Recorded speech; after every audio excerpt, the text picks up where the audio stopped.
Magandang umaga po mga Ka-Agri TV. At para sa ating mga Bisayang Ka-Agri, maayong buntag sa inyong tanan. Samahan niyo po kami sa 30 minutong puno ng kaalaman tungkol sa agrihan at kahayupan. At ito po ang mga dapat nating abangan dito lamang sa Agri TV. Hayop ang galing!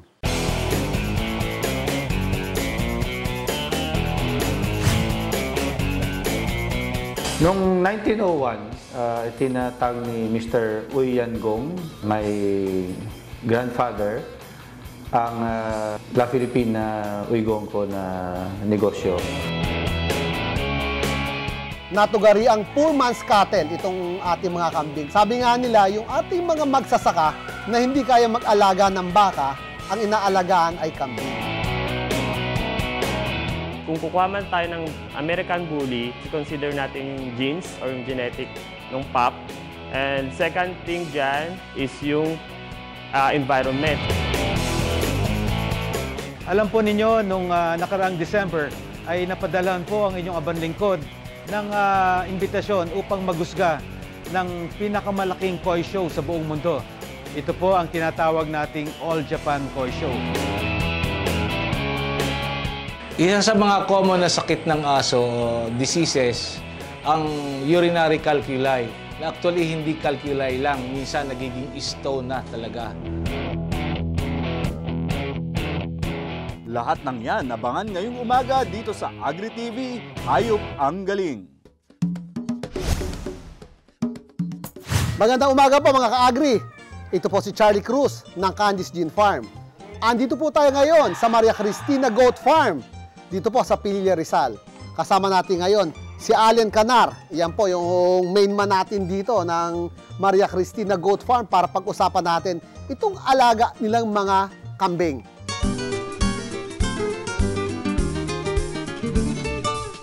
Natugari ang poor man's cattle, itong ating mga kambing. Sabi nga nila, yung ating mga magsasaka na hindi kaya mag-alaga ng baka, ang inaalagaan ay kambing. Pero ngayon po, ang kambing has by leaps and bounds nag-improve.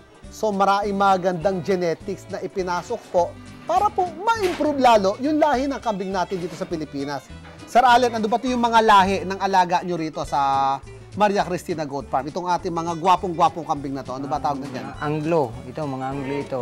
Anglo-Nubian. Ito naman, mga gwapong-gwapo natin dito. Ito yung mga... Bower. Mga bower.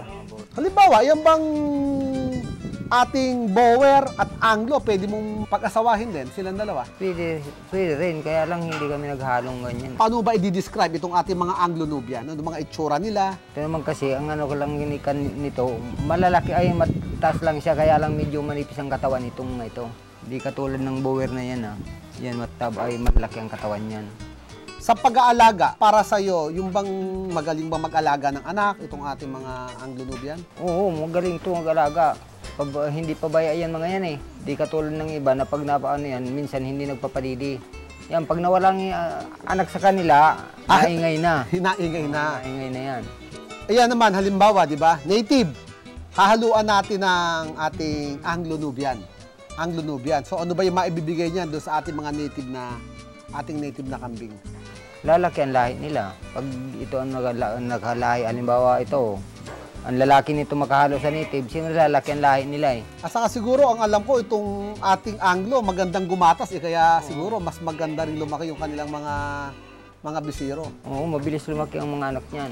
Mabilis lumaki, mabilis maibenta. So ngayon, Allen, kung ang target mo pala ay gatas, dito na tayo sa Anglo. Sa Anglo.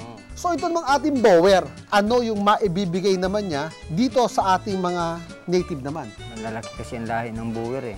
Malapad ang katawan. So mas makapal ang laman? Kapal pa ang laman. Kaya maganda yung palahi sa native kasi madali maglaki ang mga lahi nila eh. Ano ba yung temperamento nito? Mabait bang mga hayop to? Mabait yan mga ay bower na yan eh. Matahimik yan kaysa dito mga to. Paano yung Allen? Halimbawa, ako, meron ako mga native, ano? Ano yung maire-recommenda mo para mag-improve naman yung aking mga alagang mga native? Dito kang magkuha kang Anglo para magandang magiging lahi ng kambing mo. Para tumaas, umanda ang katawan, madali mo pang may binta. In 6 months, medyo pwede ka nang magbenta nung ng mga paanak natin na ganyan. E paano kung halimbawa naman sa Bower naman, kung ito naman yung ipapasok ko sa mga native ko, ano naman yung maibibigay sa atin itong ating mga alagang kagagandang mga Bower? Siguro, madali mag-improve ang ano ng kambing mo, lahi. Dali pa lumaki ang kambing mo. Kung gusto nila ng ano, dito na lang sila sa Anglo para mas magatas. Pag gusto naman nila na talagang laman ang hanapin nila, mag-Bower na lang sila. Ayan po mga ka-agri, nakita na po natin ano yung mga iba't ibang klaseng mga imported genetic breeds na pwede mag-improve sa ating mga native na goats. Andyan po yung ating mga Anglo-Nubian, meron tayong mga dairy type, tapos andyan naman po itong ating mga Bower goats. Sa susunod naman po, naagrihan tayo, ang pag-uusapan naman natin, paano nga bang inaalagaan itong mga imported natin na to, na mga kambing as compared dun sa ating mga nakasanayan ng mga native na kambing. Muli po, ito si Charlie Cruz ng Candice Jean Farm. Kasama ko si Allen Canar ng Maria Cristina Goat Farm para sa Agrihan Tayo. Agri TV, hayop ang galing.